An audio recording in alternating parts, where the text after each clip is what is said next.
Hello mga ka-adventure! Andito nga pala kami sa Barangay Tag-Anungan, Cortez, Surigao del Sur para sa isa na namang fishing adventure. Kasama ko nga pala ang tropang kabalista at di pa nga pala tapos ang tulay nila kaya sumakay kami ng bangka para makatawid sa isla nila. At habang nakasakay kami sa bangka ay tanaw na tanaw namin ang mga tropang anglers. Shoutout po sa inyo, Tandag Floating Anglers. Enjoy at mag-ingat po kayo palagi. At malapit na nga pala kami makarating sa isla. Ang lahat ay excited na para makapag-fishing na. At ayun, kami ay nakarating na nga at hanggang dito lang kasi mababaw na. Di na kayang magpatuloy ang bangka kaya kami ay bumaba na at naghakot ng aming mga kagamitan. At grabe, ang lapit lang tingnan pero nang nilakad na namin ang layo pala. Nakakapagod pala pero sulit dahil ang ganda talaga ng isla nila at wala palang bayad dito. Kaya bawi na lang tayo, wag tayong mag-iwan ng kalat dito. At pagkarating namin ay walang sinayang na oras at kami ay nag-sit up na agad habang yung iba, yung aming makakain ang kanilang hinanda. At pagkatapos kong mag-sit up ay ako'y dumiretso na. Binilisan ko yung aking lakad dahil ako'y excited na. Pero grabe, malayo na yung aking nalakad pero mababaw pa rin at wala talagang kumakagat na isda. Kaya nagpatuloy pa ako at maya-maya sinubukan ko. At ayun, fish on. Anong isda kaya ito? At ayun, isang isdang pakul pala. Subukan natin ulit, baka meron pa.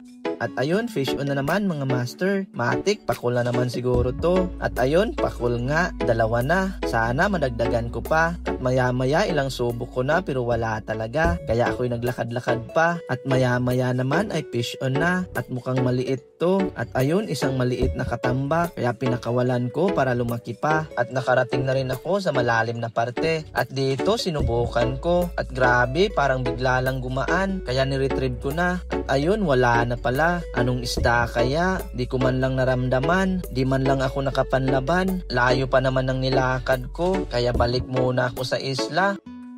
At tamang-tama, nakakagutom na. Nakabalik na rin ang tropa, kaya kainan na.